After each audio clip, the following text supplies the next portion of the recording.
Bismillahirrahmanirrahim. Assalamualaikum warahmatullahi wabarakatuh. Alhamdulillah wassalatu wassalamu ala rasulillah wa ala alihi wa sahbihi wa mawalah wa la hawla wa la quwata illa billahi wa ba'd.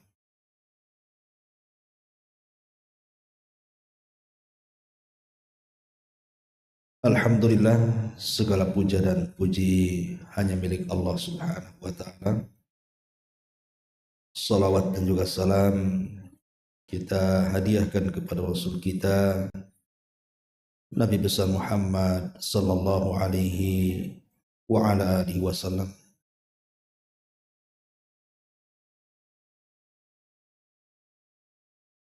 Ma'asyiral muslimat yang dimuliakan Allah Subhanahu wa taala. Alhamdulillah di pagi ini kita kembali bisa duduk untuk bertalabul ilmi dan kita masih melanjutkan kajian kita membahas kitab Bulughul Maram,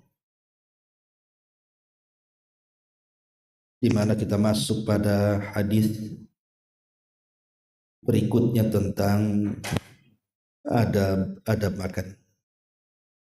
Kita baca hadisnya, kemudian kita jelaskan sedikit.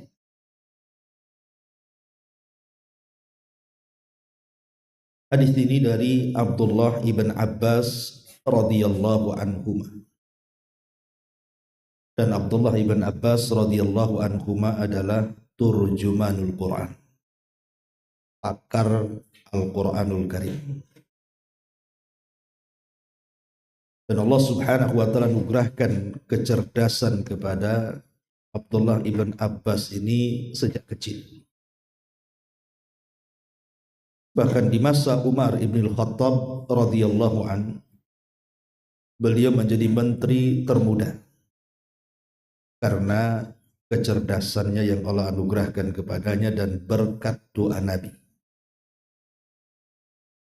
Karena sewaktu Abdullah ibn Abbas ini baru lahir, maka Abbas ayahnya menghantar bayi itu kepada Nabi Shallallahu Alaihi Wasallam. Maka Nabi Shallallahu Alaihi Wasallam mendoakan dengan doa yang masyhur dicatat dalam sejarah, Allahumma faqihhu fiddin wa 'allimhu ta'wila. Ya Allah, cerdaskan anak ini dalam agama dan cerdaskan anak ini dalam Al-Quran. Makanya ketika kemudian dia beranjak besar dan dewasa, betul-betul Abdullah ibn Abbas radhiyallahu anhu menekuni Al-Quran. Dan jadilah dia sayyidu ahli tafsir, pemimpinnya ahli tafsir. Bahkan dalam sejarah, Abdullah ibn Abbas ini berhasil mengembalikan sebagian besar kaum muslimin yang keluar dan hendak memberontak kepada Amirul Mukminin Ali ibn Abi Thalib radhiyallahu anhu di masanya. Ketika mereka pulang dari Siffin, peperangan melawan kubunya Muawiyah bin Abi Sufyan, maka sebagian pasukan itu keluar dari pasukan Ali, tentu dengan berbagai macam alasan mereka. Maka Ali radhiyallahu an akhirnya mengutus Abdullah ibn Abbas untuk menasihati mereka. Terjadilah dialog panjang. Akhirnya berkat kecerdasannya, sebagian pasukan kembali lagi bergabung dengan pasukan Ali radhiyallahu an. Baik, kita tidak hendak menjelaskan siapa Abdullah ibn Abbas, tetapi ini hanya biografi singkat saja. Dan Abdullah ibn Abbas termasuk dari orang yang banyak meriwayatkan hadis sampai kepada kita. Qala, dia mengatakan, Qala Rasulullah sallallahu alaihi wasallam, bersabda Nabi sallallahu alaihi wasallam, "Idza akala ahadukum ta'aman," jika salah seorang di antara kalian hendak makan. Jadi kalau salah seorang di antara kalian makan, fala yamsah yadahu, maka janganlah ia mengusap tangannya, hatta yal'aqaha au yul'iqaha, sampai dia menjilatnya atau yang lain yang menjilatnya. Hadis ini dikeluarkan oleh Imam Al-Bukhari dalam kitab Al-At'imah. Artinya hadis ini hadis sahih. Dan hadis ini menjelaskan kepada kita salah satu dari adab-adab ketika kita makan. Di antaranya hadis ini menunjukkan bahwa di antara adab makan itu disunnahkan untuk menjilat jari. Kenapa demikian? Karena kalau kita makan menggunakan jari kita dengan tangan kanan kita, biasanya kan ada sisa-sisa makanan, sisa-sisa kuah atau apa namanya yang melekat dalam tangan. Maka sebelum kemudian tangan itu dibersihkan, dicelupkan ke kobokan bahasa kitanya, atau mungkin dilap dengan tisu basah atau tisu kering, atau dengan lap kain dan yang semacamnya, maka terlebih dahulu dijilat. Tangan itu dijilat dulu. Ini sunnah Nabi. Ini yang pertama. Kemudian yang kedua, sunnah ini dilakukan untuk apa coba? Untuk menjaga keberkahan makanan. Jadi kenapa Nabi SAW menyunahkan untuk menjilat jari setelah makan? Karena di situ ada keberkahan. Kemudian juga yang ketiga, hukum menjilat tangan setelah makan ini tidak wajib memang, tapi termasuk sunnah Nabi. Dan ini pendapat mayoritas para ulama. Jadi itu termasuk sunnah amaliyah Nabi.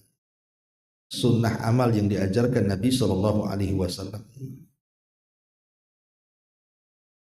Ma'asyiral muslimat yang dimuliakan Allah Subhanahu wa ta'ala. Kemudian juga alasan yang paling jelas adalah karena dalam makanan yang kita makan itu Bu, itu kan ada berkahnya. Sementara kita tidak tahu berkahnya ada di mana. Di makanan yang kita sudah makankah, ataukah berkah itu justru nempel di jari-jari saat kita selesai makan?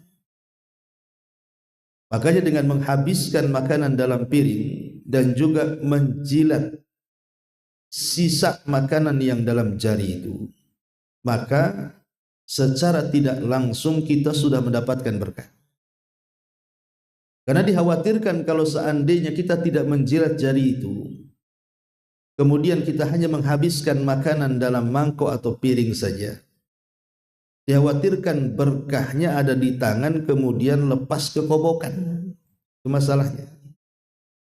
Makanya kenapa kemudian Nabi SAW menganjurkan untuk membersihkan semuanya.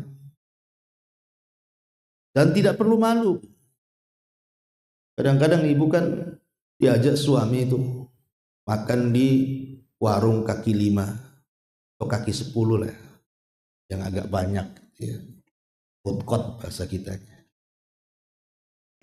Restoran. Biasanya kan yang disajikan itu macam-macam. Lah ada yang kemudian di antara kita ya makan dengan tangan, dan itu sunnah. Makan dengan sendok dan garpu itu tidak sunnah, mubah saja. Kan bisa menjadi haram kalau seandainya tangan kiri ikut gerak. Karena kalau sudah sendok garpu itu kan biasanya tangan kanan sendok, tangan kiri pula garpu. Ada juga yang ketiganya pisau biasanya. Itu susah tuh, tangan cuma dua. Nah terkadang kalau seandainya tangan kiri itu hanya sekedar untuk membantu saja, maka tidak ada masalah. Tapi kalau seandainya kemudian tangan kiri juga ikut menyuapkan, ya, jadi kanan menyuap, kiri juga menyuap, itu nggak boleh. Ya, haram hukumnya makan dengan tangan kiri. Tapi anggaplah kita makan dengan tangan. Lah terkadang kalau kita makan dengan tangan kemudian kita jilati, itu kadang-kadang di antara kita malu. Takut dibilang congok lah, apa istilahnya congok tuh? Ya, kayaknya kok 3 hari tak makan nampaknya orang. Sampai dijilat-jilat gitu ya. Itu sunnah Nabi. Nggak peduli, jangan pedulikan orang-orang. Karena sunnah Nabi SAW itu kalau dikerjakan di saat manusia menganggap asing, justru pahalanya besar tuh.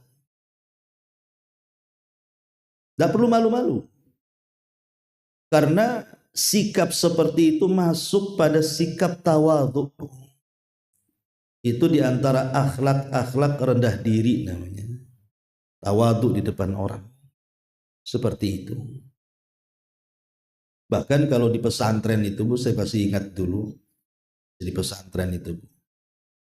Itu nampan itu bukan hanya jari, nampan-nampannya dijilati, Bu. Coba kalau ibu lakukan piring-piringnya dijilati, kira-kira apa tuh pandangan orang? Ya kalau tidak sempat dipoto, sempat dipoto orang, Bu. Disebar di Facebook, apa nggak viral tuh?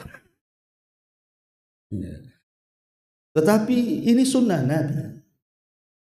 Kalau orang tahu sunnah, tentu nanti komentar di Facebook itu bagus-bagus, Bu. Ya, Masya Allah, Umi Fulan ini luar biasa, masih menjalankan sunnah katanya. Itu yang ngaji, itu yang komentar itu. Sempat yang komentar orang awam, Bu. Patutlah seminggu tak makan katanya. Repot ya kan, Bu. Ya, itulah kadang-kadang sunnah ini sudah asing di tengah-tengah masyarakat.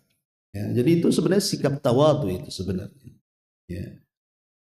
Dan hadis ini juga mengajarkan, Bu, kepada kita untuk bersikap menjaga sesuatu, tidak membuang begitu saja sia-sia. Artinya jangan sampai kita ini diajari setan untuk mubadir.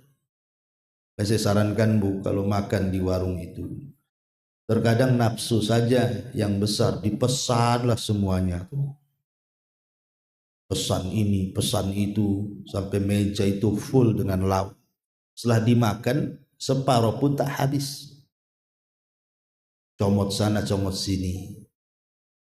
Lah kalau memang tidak habis, Bu, bungkus, bawa balik, ya, makan di rumah kalau lapar. Ya. Jangan kemudian ditinggalkan begitu saja. Karena terkadang dari pihak warung atau restoran itu kalau bekas orang itu kadang-kadang dibuang tuh.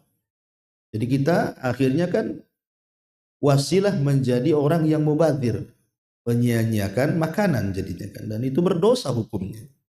Dan Allah Subhanahu wa taala menganggap orang yang suka menyia-nyiakan itu termasuk ikhwanu syayatin, kawan setan. Ya. Jadi sekali lagi, menjilat jari ini kita lakukan semata-mata demi menjalankan sunnah Nabi. Tidak lain dan bukan itu aja. Dan hadis ini juga bantahan untuk orang yang menganggap perbuatan menjilat jari adalah sesuatu yang menjijikan. Mungkin ada sebagian orang menganggap itu jijik kan, Bu. Tapi kita orang yang sudah dapat hidayah sunnah, Gak boleh kita jijik. Justru boleh jadi berkahnya di situ. Makanan ini kalau berkah, maka akan sehat badan kita. Tapi makanan itu kalau tidak berkah, jadi penyakit jadinya. Itu sebenarnya berpengaruh kepada kesehatan itu. Berpengaruh kepada tumbuhnya apa yang ada pada badan kita ini. Jadi tidak perlu jijik, itu sunnah Nabi SAW. Masyarul muslimat yang dimuliakan Allah Subhanahu wa taala. Dan cara makan dengan tangan itu tentu juga ada caranya. Memang kalau melihat cara Nabi SAW makan biasanya menggunakan 3 jari. Itu yang afdol. Itu biasanya ibu lakukan kalau malas makan tuh biasanya 3 jari itu. Kalau lagi lapar tak ada cerita 3 jari biasanya.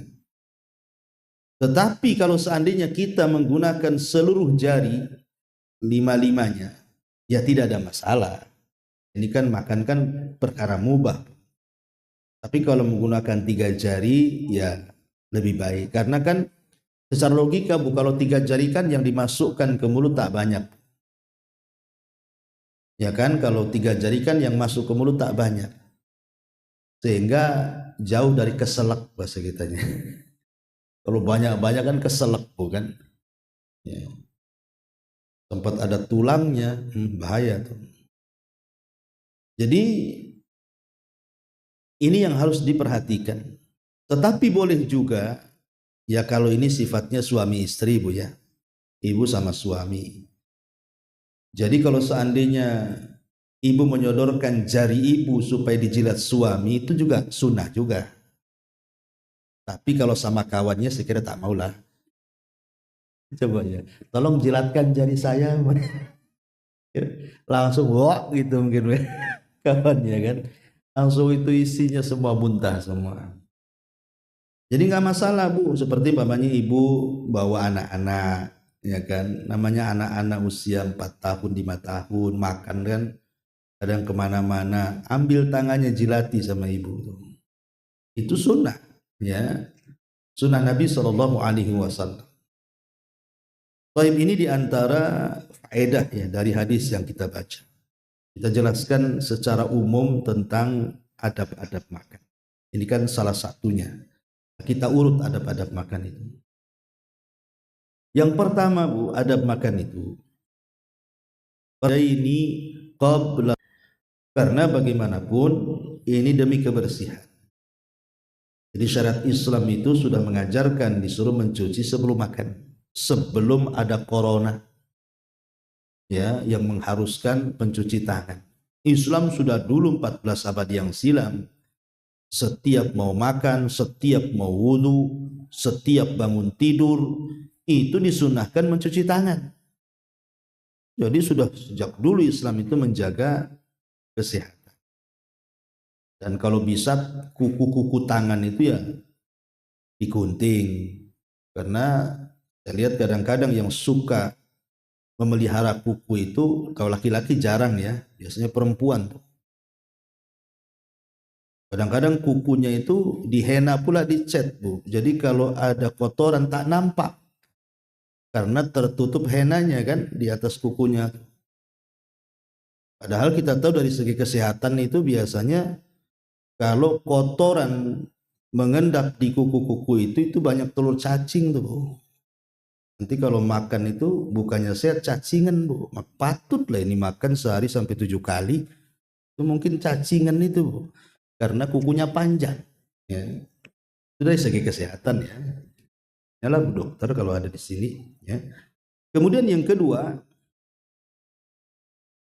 dari adab makan itu boleh seseorang itu bertanya. Jadi kalau posisi ibu sebagai tamu, tiba-tiba disodorkan makanan yang ibu nggak kenal bu, dibilang rendang bukan, dibilang gulai tidak, rawon apalagi, makanan apa ini? Kan itu bu ya, ini aneh bapaknya, makan itu aneh, ya. Maka ibu boleh tanya, maaf nih, Saya baru lihat makanan ini, apa ya namanya? Gitu ya. Karena di zaman Nabi Shallallahu Alaihi Wasallam Rasul tanya ketika dia bertandang ke rumah Khalid bin Walid. Jadi Khalid bin Walid itu karena kan di daerahnya biasa makan biawak, ya biawak padang pasir, bukan biawak duri angkang. Ya. Kalau biawak sini Batam ini nggak boleh dimakan karena beda biawak padang pasir dengan biawak yang ada di tempat kita. Pertama perbedaannya dari warna saja beda, Bu. Sana putih, sini hitam. Yang kedua, biawak di sana makan sayur, di sini sesama biawak makan tuh kanibal, makan ular, macam-macam dimakan. Jadi kalau biawak padang pasir dikurung dengan biawak Batam, dimakan tuh biawak padang pasir tuh, karena kanibal kan. Jadi beda itu hukumnya. Ya, kalau biawak sana halal, kalau biawak sini haram, karena banyak perbedaan. Jadi Khalid bin Walid ini masak biawak, dhab dalam bahasa Arab. Kemudian disodorkan kepada Nabi SAW. Nabi ini aneh karena di daerah dia tidak ada makanan itu dan tidak pernah makan pula biawak. Maka Nabi bertanya, ini apa wahai Khalid? Maka Khalid mengatakan, ini biawak wahai Rasul. Maka Nabi SAW tidak memakannya, tapi tidak melarangnya. Itulah Nabi SAW. Kata Aisyah radhiyallahu anha, ma'aban Nabi sallallahu alaihi wasallam ta'aman qat idza ishtahahu akalahu wa in karihahu tarakahu. Ya. Kata Aisyah ummul mukminin radhiyallahu an, Nabi itu tidak pernah mencela makanan sama sekali. Kalau suka beliau makan, kalau tak suka beliau tinggalkan. Dan ini mukjizat, Bu. Ya, mukjizat Nabi SAW yang nggak bisa kita lakukan. Kita ini satu hari nggak mencela makanan kayaknya nggak bisa tuh. Ibu diajak makan bakso sama kawannya, nanti ditanya pula tuh, boleh nggak rasanya? Bisa diulang? Kayaknya 50% katanya. Nggak bisa diulang ini katanya. Kadang-kadang vulgar pula dia ngomong, bakso apa ini, asin kali. Jangan mau kawin lagi katanya. Jadi kadang-kadang kita ini latah, bukan? Keasinan ya dibilang asin, terlalu jujur ibu ini kadang-kadang. Ya, kadang-kadang nih sudah ngomong sama kawannya, sempet-sempetnya ngomong pula sama yang punya warung. Bu, bisa masak nggak, Bu, katanya. Lah, kadang-kadang la ilaha illallah. Jadi Nabi itu loh tidak pernah mencela makan. Kalau suka makan, Bu. Kalau tidak suka sudah. Tidak usah dikomentari makanan itu. Pamannya contoh ini, ibu beli rendang di warung Jawa. Mungkin rasanya manis gitu kan. Beda dengan orang Padang masak. Dimakan kok manis sekali.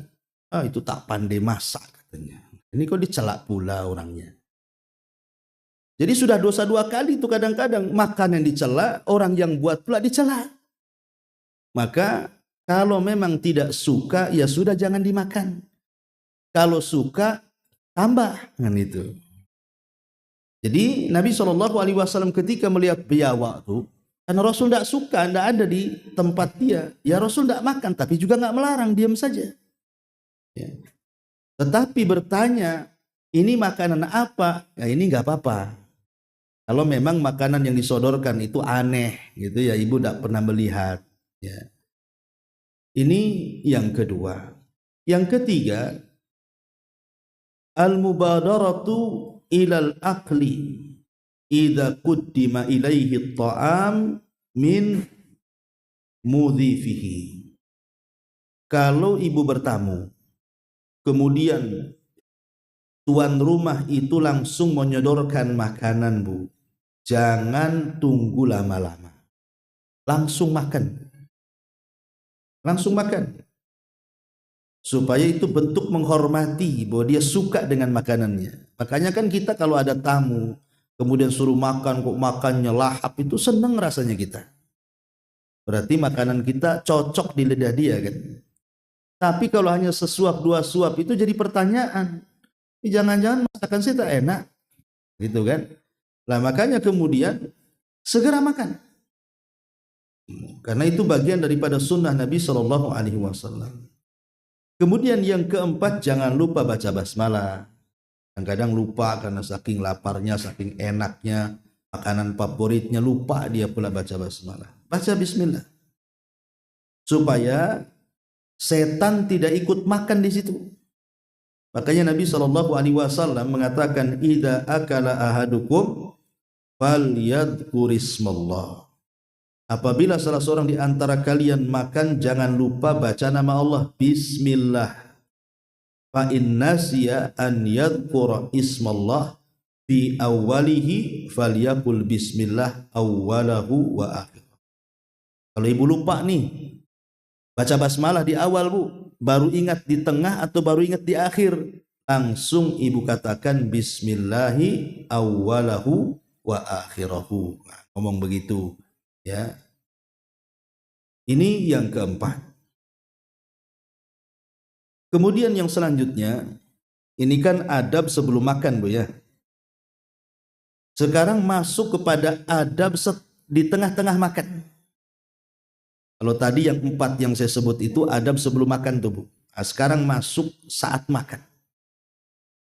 Yang pertama, makan dengan tangan kanan. Jangan kidal. Ya, makan dengan tangan kanan.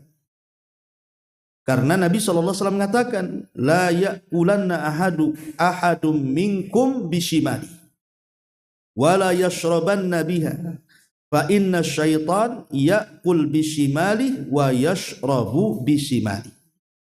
Kata Nabi, janganlah salah seorang di antara kalian makan dengan tangan kiri. Makan dan juga jangan makan dengan minum tangan kiri. Jangan makan dengan tangan kiri, jangan minum dengan tangan kiri. Alasannya karena setan makan dan minum dengan tangan kiri. Artinya ketika kita makan dengan tangan kanan, berarti makan kita menyelisihi makannya setan, gitu maksudnya ya. Dan siapa yang menyelisihi makan setan saat makan dan dia niatnya untuk menyelisih setan, jadi ibadah tuh makan tuh, jadi berpahala, Bu. Ya, jadi saat ibu menyuap makanan dengan tangan kanan dari piring, niatkan dalam hati, Bu, saya makan ini untuk menyelisih setan, makanya saya ke tangan kanan. Ya, ini adab yang pertama ya saat makan. Yang kedua, al-aqlu mimma yali. Disunahkan, Bu, kalau makan rame-rame. Ibu makannya rame-rame, ya. Entah 2-3 orang disediakan makan. Maka makanlah dan ambillah lauk yang terdekat, Bu. Dari pinggir dulu. Jangan main comot yang jauh-jauh, dicomot pula kan itu. Itu termasuk sunnah. Karena di zaman Nabi SAW ada anak kecil namanya Amr ibn Abi Salamah. Anak kecil. Namanya anak kecil kan gak punya adab kadang-kadang. Dia ambil lauk yang jauh, padahal di dekat dia ada lauknya tuh. Ketika dia mau ngambil yang jauh, kata Nabi SAW, langsung ditegur. Ya gulam, samillah, wa kul biyaminik, wa kul mimma yalik. Wahai anak kecil, bacalah basmalah, makanlah dengan tangan kananmu, ambil yang terdekat denganmu. Ini juga termasuk adab. Kemudian yang ketiga, ghaslul yadi ba'da ta'am. Sebagaimana tadi mencuci tangan sebelum makan, maka cuci tangan juga setelah makan. Kemudian yang keempat, al-madmadatu. Disunahkan berkumur-kumur, Bu. Kan kalau di warung-warung, di restoran itu kan biasanya kan ada wastafel gitu kan. Jadi setelah kita cuci tangan, ambil air, kumur-kumur juga tuh. Ya, dan itu termasuk sunnah Nabi SAW sebagaimana yang dikeluarkan Al-Imam Al-Bukhari.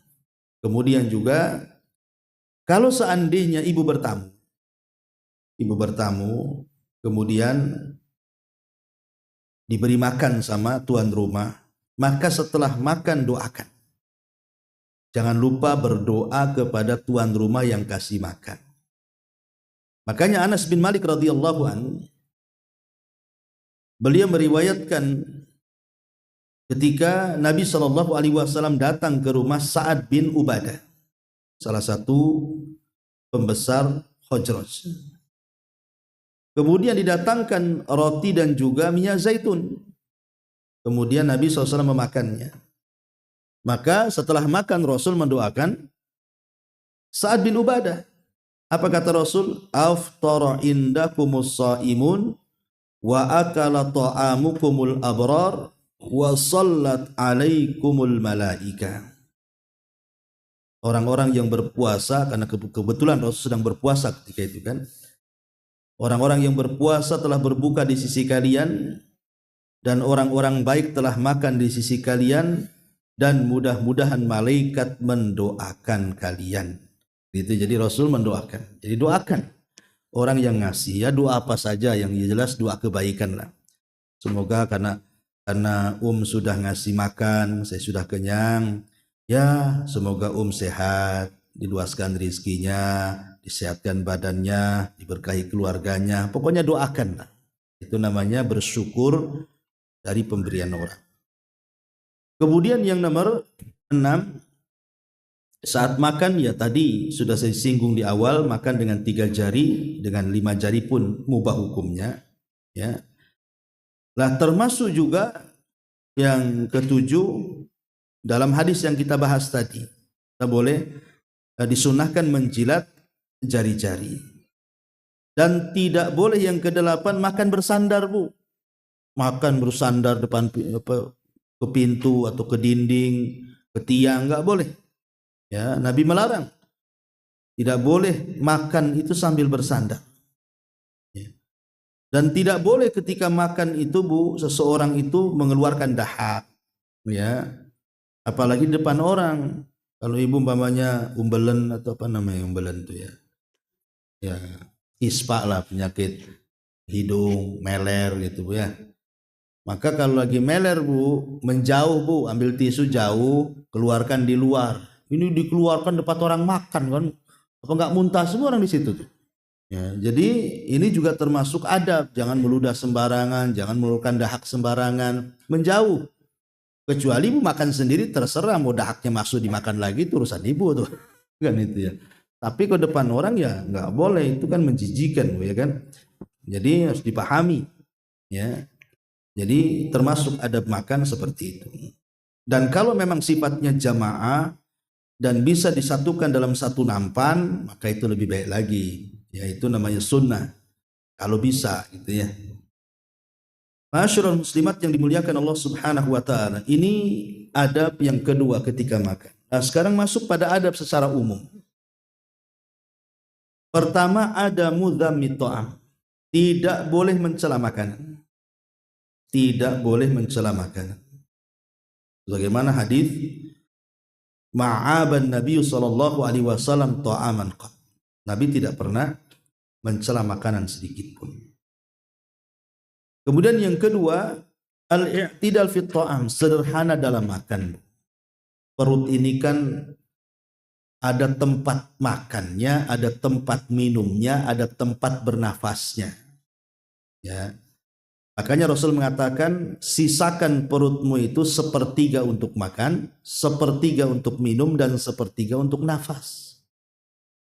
Makanya kita disuruh sederhana. Jangan kenyang-kenyang, mentang-mentang ini, ditraktir gitu kan, di food court, udang, kepiting, sotong, semua itu, pemicu asam urat semua.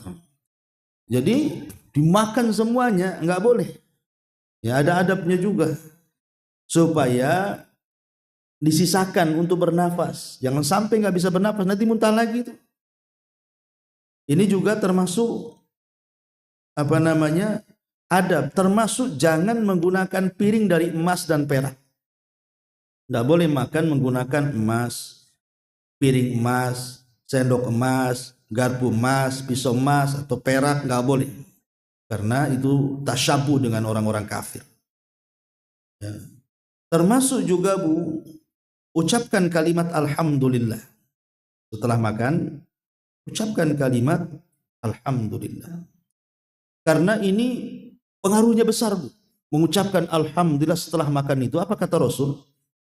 Innallaha la yarda 'anil abdi an ya'kulal akalata fayahmaduhu 'alaiha aw yashrabu asyurbata fayahmaduhu 'alaiha. Sesungguhnya Allah sangat redha, sangat suka, ya, dari seorang hamba apabila selesai makan dia memujinya, ataupun selesai minum dia memujinya. Jadi kalau habis makan ibu katakan alhamdulillah, ibu itu sudah mendapatkan kecintaan Allah. Allah cinta dengan kita. Bayangkan, makan saja Allah suka dengan kita.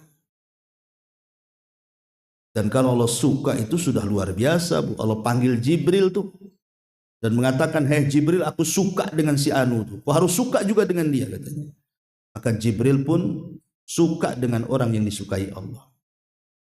Bukan sebatas itu, Jibril memanggil malaikat yang lain dan mengatakan, "Hei malaikat-malaikat Allah dimanapun berada, Allah suka dengan si Anu, kalian harus suka juga." Bayangkan, kalau sudah suka tuh semua malaikat suka dengan kita tuh. Bahkan bukan semua malaikat, semua makhluk yang ada di bumi Allah tanamkan rasa sukanya kepada kita. Hanya semata-mata mengucap alhamdulillah setelah makan. Nah, luar biasa kalimat alhamdulillah ini, Bu, ya. Ma'asyiral muslimat yang dimuliakan Allah Subhanahu wa taala. Ya.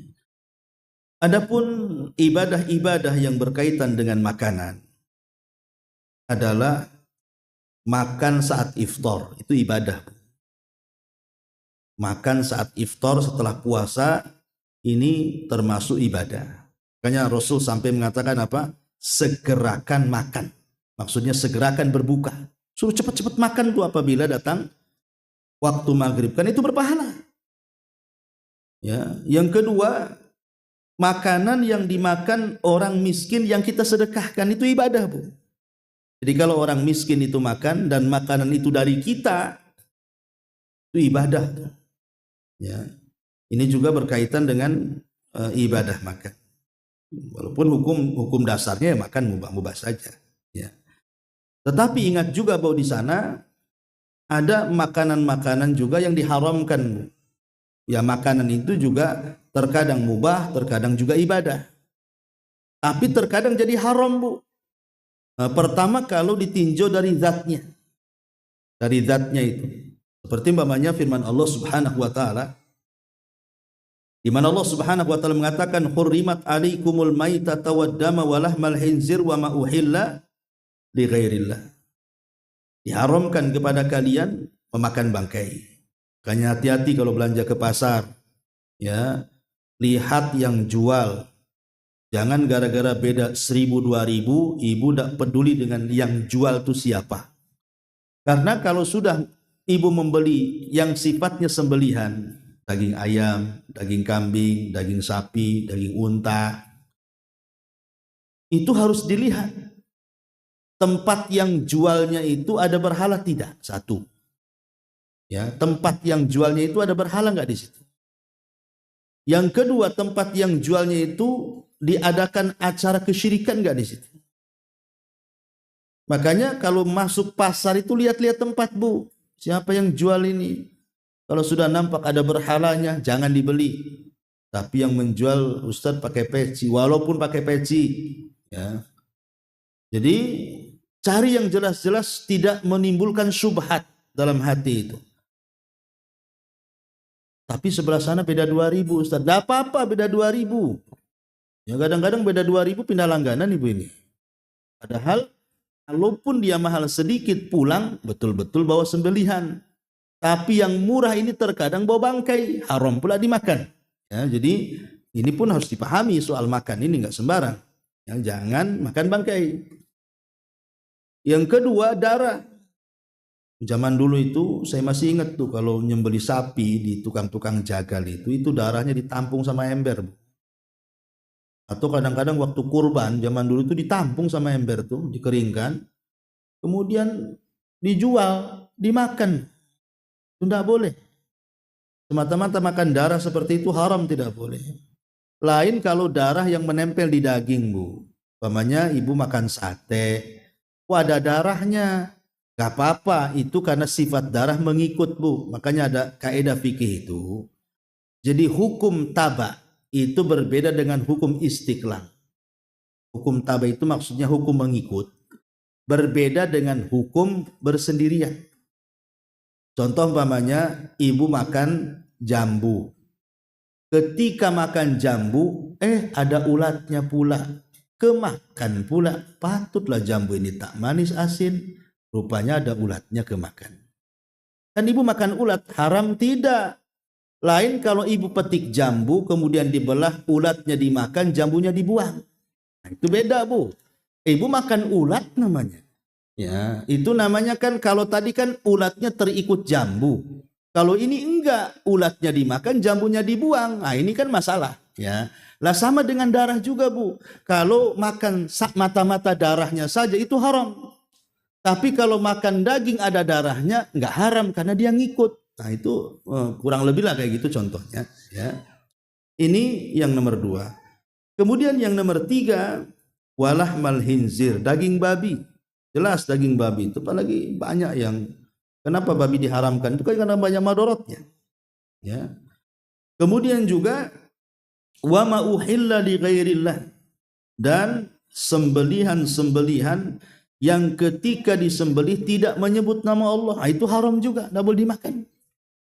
Itu yang sifatnya namanya zatnya, Bu. Ya. Ada yang sifatnya bukan zatnya, mungkin zatnya halal, tapi cara memperolehnya haram. Ya, contohnya umpamanya hasil nyolong, ayam tetangga dicolong sama suami. Ya, kemudian ibu tahu nyolongnya, bahkan ibu bantu nyolong lagi. Kan jelas-jelas itu namanya tolong menolong di atas nyolong itu kan. Jelas makanan haram. Enggak Ustaz, waktu saya nyembelih saya baca basmalah katanya. Bismillah tidak menghalalkan yang haram. Ya, yang namanya haram ya haram. Walaupun ayam itu zatnya halal karena bukan babi, bukan anjing, tapi cara nangkapnya kan dia nyolong. Nah, itu jadi haram jadinya. Ya, jadi ada yang sifat zatnya, ada yang karena faktor yang lainnya. Jadi soal makan memakan ini juga penting. Tapi yang jelas bahwa Al-Quran ketika Allah Subhanahu wa taala berfirman, "Falyanzuril insan ila ta'ami." Hendaklah manusia itu melihat makanan yang dimakan. Nabi Shallallahu alaihi wasallam saat Madinah paceklik, hujan tak turun-turun lama kali, gersang. Akhirnya tumbuh-tumbuhan banyak mati karena Madinah itu kan pertanian. Kalau nggak ada hujan kan mati semua. Jadi banyaklah orang kelaparan, ternak-ternak mulai mati karena tidak ada makanan. Jadi Nabi keluarlah. Jumpa pula dengan Abu Bakar dan Umar di tengah jalan. Keluarnya pula siang-siang yang orang Arab jarang keluar siang-siang itu. Jadi Nabi bertanyalah sama Abu Bakar dan Umar itu, "Wa ma akhrajakuma?" Apa yang membuat kalian berdua keluar? Kata Abu Bakar dan Umar, "Ju' ya Rasul." Lapar wahai Rasul. Ya. Kemudian keduanya bertanya balik kepada Rasulullah. Apa kata Nabi? Kata Abu Bakar dan Umar, "Wa ma akhrajaka ya Rasulullah?" Aku keluar juga. Apa yang membuat Anda keluar wahai Nabi? Maka Nabi juga mengatakan, "Ju' ya Rasul." Ju' ya Umar wa ya Abu Bakr. Lapar juga wahai Umar dan Abu Bakar. Jadi tiga-tiganya keluar rumah itu lapar. Karena nggak ada yang dimakan. Sama dengan ibu kalau lapar di rumah kan mesti keluar cari. Tapi sekarang enggak sih, karena COD sih masalahnya. Ya. Jadi kalau zaman dulu kan nggak ada COD pasti keluar cari makan. Kalau dimakan di rumah nggak ada makanan. Dalam riwayat ketika Abu Bakar mengatakan, "Ju' wahai Rasul," lapar wahai Rasul, Abu Bakar menyingkap pakaiannya, rupanya ada satu batu diikat di perutnya, Bu. Jadi orang dulu kalau lapar naruh batu di perut diikat, ditekan ke dalam supaya ngurangi rasa lapar. Umar juga sama, meletakkan batu di perutnya, ditekan ke dalam supaya ngurangi rasa lapar. Ketika Nabi SAW bilang lapar, kemudian menunjukkan perutnya bukan satu batu rupanya, 2 batu pula di perut Nabi itu. Berarti Nabi jauh lebih lapar dibandingkan Abu Bakar dan Umar. Itulah teori orang dulu. Jadi ibu kalau lapar ambil batu, ya, taruh di perut diikat kan itu ya. Itu teori zaman dulu. Lain cari batu, makanlah kalau lapar kan itu. Makanan banyak sekarang kan. Tapi orang dulu kan susah cari makan. Makanya Nabi SAW akhirnya mengajak Abu Bakar dan Umar ke rumahnya Abu Haytham ibn Tihan. Orang yang sangat dermawan yang kebetulan rumahnya itu di ujung Madinah di perbatasan. Berangkatlah 3 orang ini ke rumah Abu Haytham ibn Tihan ini. Sesampainya di rumah, tak ada pula Abu Haytham ibn Tihan ini, yang ada istrinya. Dan istrinya menghabarkan bahwa suaminya sedang pergi mencari air bersih. Nah, air bersih susah gitu ya. Maka sebagai adab Nabi SAW tidak masuk ke rumahnya, nunggu di luar. Nah begitu Bu, kalau memang ibu tak, umpamanya ada tamu laki-laki, suami tak ada, tamunya mau nunggu, jangan dibawa masuk ke rumah. Kunci aja rumah itu, tunggu di luar sampai suaminya datang. Karena bahaya, ya kan? Jadi sebagai adab Rasul nunggu di luar lama sampai akhirnya setelah beberapa waktu datanglah Abu Haytham ibn Tihan ini membawa air bersih. Sangat senang. Kenapa? Tamunya istimewa semua. Bayangkan tamunya Nabi, Abu Bakar, Umar. Tamu mana lagi yang lebih istimewa dibandingkan mereka bertiga? Coba. Saking senangnya langsung dia ke dapur ambil pisau. Kemudian dia langsung mendatangi kambing-kambingnya. Itu kambing yang paling besar, kambing pejantan itu. Mau disembelih dia. Rasul kambing yang pokoknya yang sedang, yang besar, yang sedang menyusui, afwan ya. Jadi kambingnya itu sedang menyusui anak-anaknya. Dan itu paling besar kambingnya. Mau disembelih pula yang itu. Maka Nabi SAW melarang. Iya kawal halib. Jangan kau sembelih kambing yang itu, katanya. Sayang, kata Rasul, itu kebesaran. Sembelih yang ini saja. Kemudian Rasul menunjukkan ke kambing yang sedang. Ya. Lihat bagaimana Nabi SAW juga tidak mau merepotkan tuan rumah. Kalau kita ini enggak, kadang-kadang direpotin ya tuan rumah. Dikasih bakso, kenapa tak soto katanya. Lah gitu kalau kita ini. Ya, dikasih soto, kenapa tak ada rendang katanya. Lah, makin melunjak nih tamunya nih. Jadi Nabi itu justru tidak merepotkan tuan rumah. Jangan sampai kemudian merugikan tuan rumah. Ya. Kadang-kadang disuruh beli pula di luar. Ini kan lebih parah lagi. Kadang tak mau makan, saya kalau nggak nasi padang nggak mau saya. Ah, ini kan repot nih tamu kayak gini nih. Jadi terima lagi Bu kalau tamu kayak gini nih. Ya, jadi Nabi SAW sampai ngomong begitu, jangan sembelih yang itu, sembelih yang ini saja katanya. Akhirnya disembelihlah kambing itu sampai kemudian direbus sama Abu Haytham ibn Tihan, kemudian ditaruh di meja. Di situ ada 3 jenis makanan, ada kambing rebus, ada tamar, kurma kering, dan ada air putih. Lah Abu Bakar, Umar itu sudah berada di depan makanan. Begitu juga Nabi dan Abu Haytham ibn Tihan. Tinggal makan aja. Tapi kan orang ini tidak berani kalau Nabi tidak duluan makan. Ketika Nabi SAW melihat daging kambing rebusan itu keluar asap gitu ya, tiba-tiba Rasul menangis. Ya. Jadi melihat Nabi menangis, Abu Bakar ikut-ikut nangis Bu. Jadi Abu Bakar nangis itu karena melihat Nabi nangis, ikut nangis dia. Abu Bakar itu tidak berpikir bagaimana dia mencontoh Nabi.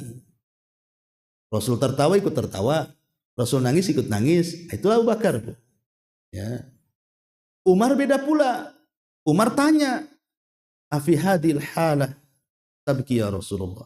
Rasul, kita ini dihadapkan dengan makanan, masa kita nangis? Hilanglah selera. Ya. Kemudian Nabi SAW mengatakan kepada Umar, ya Umar, alhaqumut takatsur hatta zurtumul maqabir kalla sawfa ta'lamun, sampai kepada ayat la tus'alunna yauma idin anin na'im. Hei Umar, nih nikmat yang ada depan kita ini akan ditanya. Nih daging yang kita makan akan ditanya. Nih air putih yang kita minum akan ditanya. Ini kurma kering yang kita makan akan ditanya. Semua akan ditanya. Sehingga karena makanan itu semua akan ditanya Bu, maka hati-hatilah cara makan. ikut sunnah Nabi, dan yang dimakan juga harus yang baik dan yang halal. Karena semua akan ditanya masalahnya soal makan-makan ini. Ya bukan asal makan saja, enggak. Hanya juga makan itu halal haramnya, baik enggaknya, ya sehat tidaknya, semua akan ditanya. Ya. Wallahu a'lam, ini diantara faedah hadis yang kita baca di siang hari. Baik, sebelum saya tutup, silakan kalau ada yang bertanya.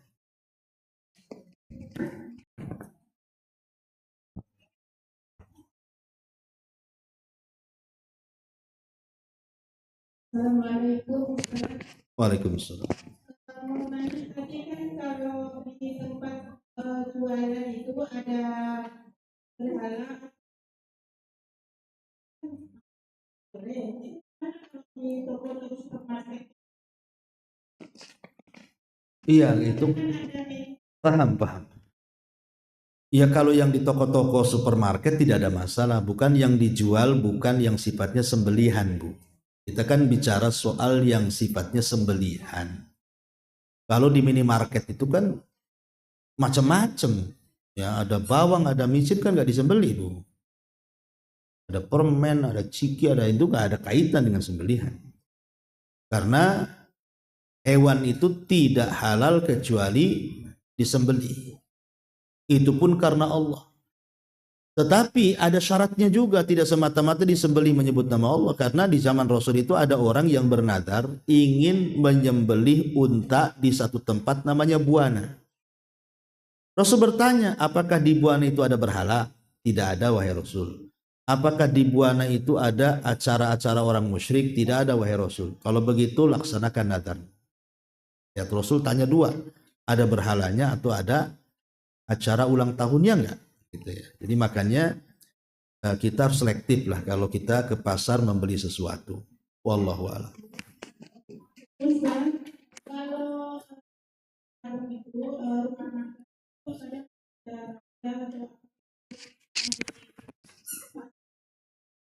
Ya sebaiknya jangan makan di situ, Bu. Jadi Ibu kalau ke warung nih, udah duduk di situ, kok nampak ada jimat-jimat, ada raja-raja, Ibu jangan makan di situ. Makan tempat lain. Supaya tidak mendukung kesyirikan dia. Karena tujuan raja itu kan supaya laku. Kalau ibu pergi kan nampak tak laku, berarti tak laku pula rajanya tuh. Ya. Tapi kalau kaligrafi ya enggak apa-apa. Tapi kalau ada raja jangan makan di situ. Wallahu a'lam.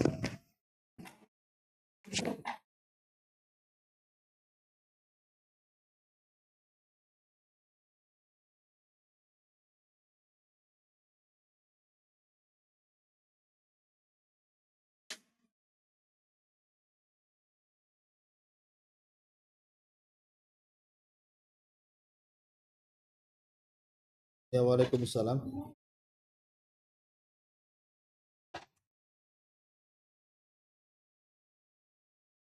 Pakai mic, Bu, biar dengar.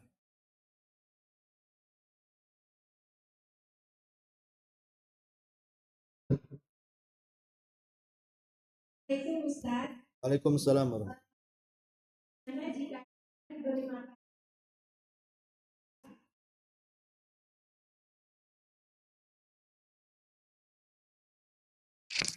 gimana Ustaz?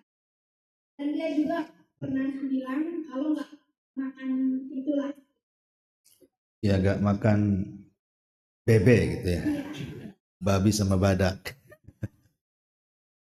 Iya. Gimana Ustaz? Kita kalau kita kan nggak enak gitu. Makannya gimana gitu? Iya, kalau kita dikasih makan, bismillah, alhamdulillah, oleh non-muslim tetangga kita, satu kita lihat tetangga itu non-muslimnya agama apa. Kalau dia selain daripada Yahudi dan Nasrani, berarti sembelihannya haram dimakan. Tapi kalau yang ngasih orang Yahudi ataupun Nasrani, maka nas Al-Quran mengatakan halal. Ya, kecuali kalau kita nampak nyembelihnya tidak menyebut nama Allah dan tidak dengan syar'i, dicekik, dibanting, itu tak boleh. Ya. Yang kedua, anggaplah bukan ahli kitab yang ngasih makanan. ya selain ahli kitab lah.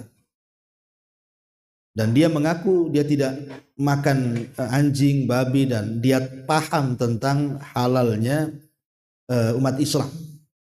Ya, kemudian dia ngomong bahwa saya ini masak daging, beli dari Pak Haji Anu, ya, saya masak gitu kan. Dia kan tahu dari mana daging itu berasal. Jadi dia hanya masak saja. Dia tidak ada urusan sembelih-sembelihan di situ. Maka kita berhusnudzon saja, itu halal. Tapi kalau tidak tahu Bu, ya tidak tahu dia dari mana dagingnya, hanya ngasih aja, kemudian ibu juga nggak di rumah, atau sudah ada makanan, ada daging ayam, ada rendang, ada ini dari si Anu yang itu bukan Yahudi dan Nasrani, selain itu, maka sebaiknya nggak usah dimakan Bu. Kalau yang bersifat sembelihan. Tapi kalau dikasih yang bersifat bukan sembelihan, ya enggak apa-apa, makan aja. Sayur asem, apa-apa, ya itu kan nggak ada sembelihannya di situ sayur asem. Pokoknya yang nggak ada dagingnya lah di situ intinya. Tahu, tempe, itu nggak ada masalah, ya. Apalagi yang ciki-ciki, rengginang, kerupuk, itu makan aja. Jadi kalau yang dimaksud tidak boleh dimakan itu yang sifatnya sembelihan saja, karena itu memang ada aturan ketat soal memakan sembelihan ini. Wallahu a'lam.